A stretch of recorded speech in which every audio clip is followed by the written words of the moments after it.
Hello dears. Now we start unit number 2nd, that is about gearboxes and drives.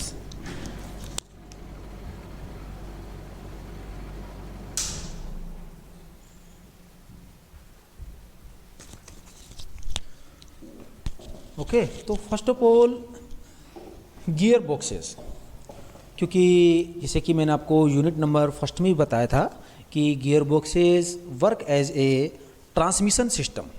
ठीक है, means these are use to transmit the engine power to the rear wheels या to the wheels. तो different types of the gear boxes are available. जैसे पहला था हमारे पास sliding mesh gear box या constant mesh gear box, synchronous gear box. तो means in different gear boxes different types of the gears are used. So first of all, what is gearboxes? An industrial gearbox is an enclosed system that transmit mechanical energy to an output device. ठीक है, जो mechanical energy को transmit करता है and to an output device, जिस भी device को भेजना है. Gear boxes can modify their speed, torque and other attributes to convert the energy into a usable format. Gearboxes are used in a variety of devices for a broad range of purposes. These machines can slow the rate of rotation to increase torque and speed. The following will explain some of the different types of industrial gearbox and how they are commonly used. So these are the different types of the gearbox which are used in industries. So first one is the helical gearbox. Okay, the helical gearbox is a low power consumer and is compact in size. This equipment is used for a broad range of industrial applications, means more commonly used, but typically in heavy duty operations. The helical gearbox is popular in the construction of plastics, cement, rubber and other heavy industrial settings. It is useful in crushers, extruders, coolers and conveyors which are all low power applications. तो means helical जो gear boxes हैं इनको हम use करेंगे for the low power applications purposes के लिए. The helical gear box is unique in that it is fixed at an angle which when in motion enables more teeth to interact in the same direction. This provides constant contact for a given period of time. Extruder helical gearboxes are used when torsion stiffness needs to be maximized and for low noise applications. Okay, तो this is the helical gearbox. तो अब मैं आपको कुछ images दिखाता हूँ different types of the gearbox like this. इस diagram में आप देख सकते हैं. ठीक है, such as this is the spur gear. ठीक है, तो इस स्पर गियर को तो आपने जैसे कि लास्ट सेमेस्टर में प्रोडक्शन की जो लैब थी वहाँ पर हमने मिलिंग मशीन्स पर इसको जनरेट भी किया था. वैसे तो हम इस मिलिंग मशीन पर different types of the gear box हम जनरेट कर सकते हैं bye setting the machines. Okay, तो स्पर गियर का मतलब क्या है कि यहाँ पर टीथ आपके पास स्ट्रेट होंगे अपने पास. Second one is the herring bone gear, means जैसा कि इमेज में आपको शो किया हुआ है. Next one is the bevel gear. Okay, means यहाँ पर देखिएगा कि एक जो गियर्स है ये एक एक्सिस के अबाउट रोटेट करेगा और इसके पास जो स्मॉल गियर है मीन्स ये इसकी पैरी पैरी पर रोटेट करेगा. Next one is the worm gear, means ये आपके पास एक लार्ज गियर्स है, ये आपके पास कोई एक लीनियर मोशन होगा. ठीक है, जिसकी वजह से रोटेटरी मोशन करेगा. नेक्स्ट आपके पास है रैक एंड पिनियन गियर. तो रैक एंड पिनियन गियर को आप जनरली जानते हैं, आपने बहुत सारी एप्लीकेशंस में देखा है. तो rack and pinion gears are use to convert the rotary motion into linear motion या फिर linear motion into rotary motion. Next one is the internal gear. तो इंटरनल गियर का मीन्स है कि ये एक लार्ज गियर है जिसके इंटरनली टीथ बने हुए हैं और एक इसके अंदर स्मॉल गियर है जिनको हम, ये लार्ज गियर को हम रिंग गियर भी बोलते हैं. जो एपिसाइक्लिक गियर ट्रेन शायद आपने टॉम में पढ़ा होगा, तो एपिसाइक्लिक गियर ट्रेन के अंदर ये देखा होगा सन गियर, रिंग गियर. तो ये सन गियर्स होते हैं जो कि इसके टीथ के साथ मैच होते हैं और ये इस तरह से रोटेट करते हैं। तो इनकी वर्किंग हम आपको डिफरेंशियल के अंदर भी दिखाएंगे। तो बेवल गियर्स हैं, बेवल गियर्स आर जनरली इनकी एप्लीकेशन आप देखोगे डिफरेंशियल के अंदर, ठीक है। और जो रैक एंड पिनियन गियर्स हैं ये आप जनरली यूज़ करेंगे, जैसे कि अपने पास होती है ना वो कार पार्किंग सिस्टम होता है कि एक कार को दूसरे वन प्लेस से दूसरे प्लेस पर भेजना है। जैसे कार पार्किंग सिस्टम जैसे कि फ्लोर वाइज होता है कि एक फ्लोर बना दिया, सेकंड फ्लोर बना दिया, थर्ड फ्लोर बना दिया। तो मीन्स वहाँ पर हम क्या करते हैं कि जैसे कि नीचे नट एंड बोल्ट होता है, ठीक है। तो नट एंड बोल्ट सिस्टम होता है जिससे क्या होता है कि चाहे तो आप नट को रोटेट कर दो, चाहे बोल्ट को रोटेट कर दो, तो या फिर रैक एंड पिनियन गियर भी हम वहाँ पर यूज़ कर सकते हैं, ठीक है। तो मीन्स आप एक गियर है, ये वाला गियर है, ठीक है, ये पिनियन गियर है, इसको किसी भी एक एक्सिस के अबाउट आप रोटेट करते रहिए तो जो रैक है वो आपके पास लीनियरली मूव करेगा, मीन्स अपवर्ड और डाउनवर्ड डायरेक्शन या फॉरवर्ड और इन बैकवर्ड डायरेक्शन के अंदर। Next coaxial helical incline, next bevel helical gear box, ठीक है। These are the different types of the helical gear box. Skew bevel helical gear box, the skew bevel helical gearbox is notable for its rigid and monolithic structure which makes it usable in heavy loads and other applications. These industrial gearboxes offer mechanical advantage once they are mounted on the correct motor shaft output. These are highly customizable based on the number of teeth and gears. Therefore, you can usually find one suitable for your ends. Next one is the worm reduction gearboxes. जैसे कि आपने भी मैंने figure में दिखाया था कि worm gears are used, तो worm reduction gearbox are used to drive heavy duty operations, ठीक है। तो लाइट ड्यूटी ऑपरेशंस के लिए तो हम कौन सा यूज़ करेंगे, helical गियरबॉक्सेस।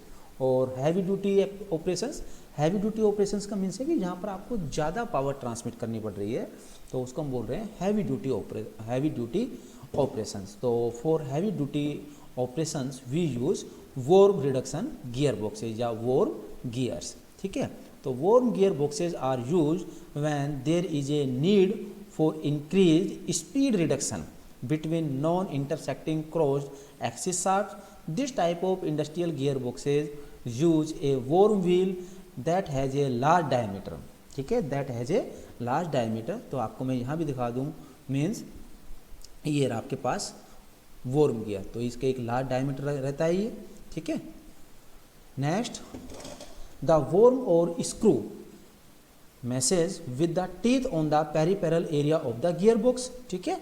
The rotation motion of the worm causes the wheel to move similarly due to the screw-like movements.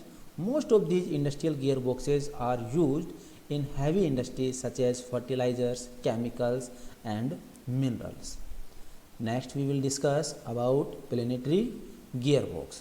So, planetary gearbox. The planetary gearbox is ideal for its endurance, accuracy, and distinct functionality and is notable for its precision applications. This type of gearbox increases the lifespan of your equipment and optimizes performances.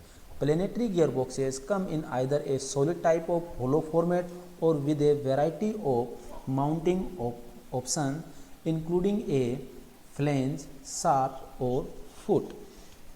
इनके अलावा भी और भी बहुत सारे gears होते हैं जिनको कि हम यूज़ करते हैं। तो फर्स्ट ऑफ ऑल अगर आप एक प्रिंसिपल की बात करो कि जो गियर्स होते हैं, ठीक है, तो मीन्स कोई भी ऑब्जेक्ट आपके पास होगा, गियर्स का मीन्स हो गया कि वो एक सर्कुलर क्रॉस सेक्शन होगा, ठीक है। तो सर्कुलर क्रॉस सेक्शन जो होता है उसके सरकमफेरेंस पर हम टीथ निकालते हैं। तो गियर बॉक्स का मतलब क्या हो गया कि उसके जो आउटर सरफेस एरिया है वहाँ पर क्या होंगे, टीथ होंगे। तो हाँ, मीन्स गियर बॉक्स आपने देखा होगा कि एक गियर बॉक्स से दूसरे गियर बॉक्स या एक गियर से दूसरे गियर पर मीन्स पावर ट्रांसमिट करने के लिए मीन्स जो गियर्स होते हैं वो मैसिंग कंडीशन में होते हैं, ठीक है। और आपको ये भी ध्यान में देना होगा कि if two gears are in mesh condition, अगर दो गियर मैस में है तो एक गियर अगर क्लॉकवाइज डायरेक्शन में रोटेट कर रहा है तो दूसरा जो गियर्स है वो एंटी क्लॉकवाइज डायरेक्शन में रोटेट करेगा, ठीक है ये चीज़। तीसरी चीज़ है कि अगर 3 गियर्स आपके पास मैच कंडीशन में, 3 gears means gear number 1, gear number 2 and gear number 3. तो if gear number 1 is rotating in a clockwise direction, then gear number 2 will rotate in anti-clockwise direction, then gear number 3 will rotate it in clockwise direction. तो हमने देखा कि अगर 3 gears are in match तो gear number 1 and gear number 3 will rotate in the same direction. Clear चीज़. तो हम ये फाइंड आउट कर सकते हैं कि if number of gears are in match then gear number 1, gear number 3, gear number 5, gear number 7 like this. Means जो odd number के गियर्स हैं तो वो आपके पास सेम रोटेशन में होंगे, मीन्स सेम डायरेक्शन में रोटेट करेंगे.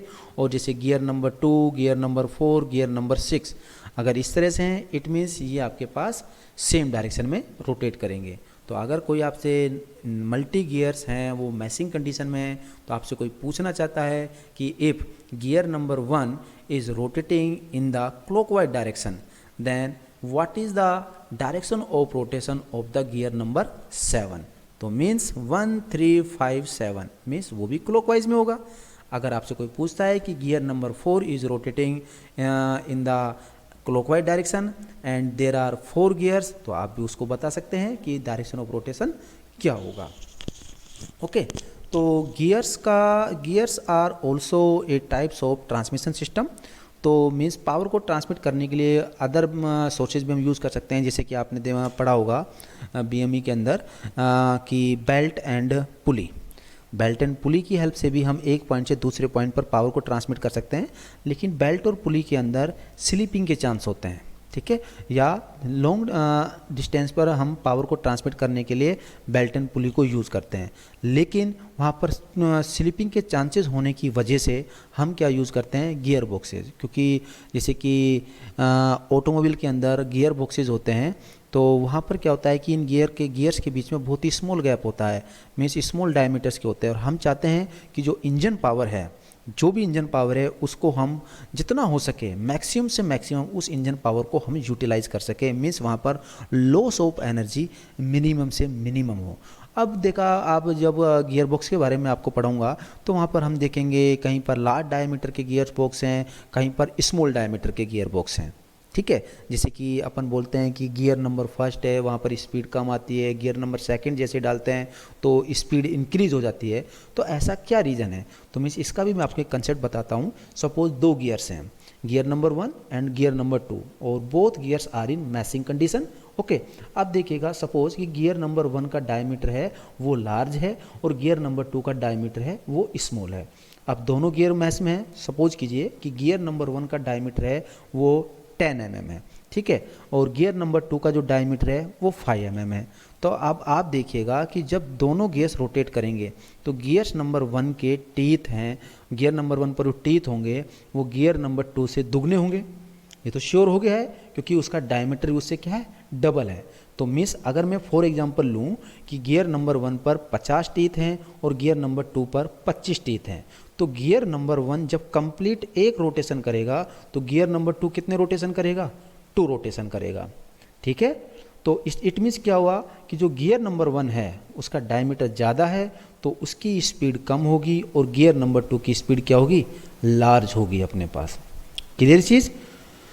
तो इस तरह से हम डिजायर्ड गियर रेशो ले सकते हैं, स्पीड को इंक्रीज या डिक्रीज कर सकते हैं. ठीक है. By using the different types of the gears. Okay. So we finish out our today lecture.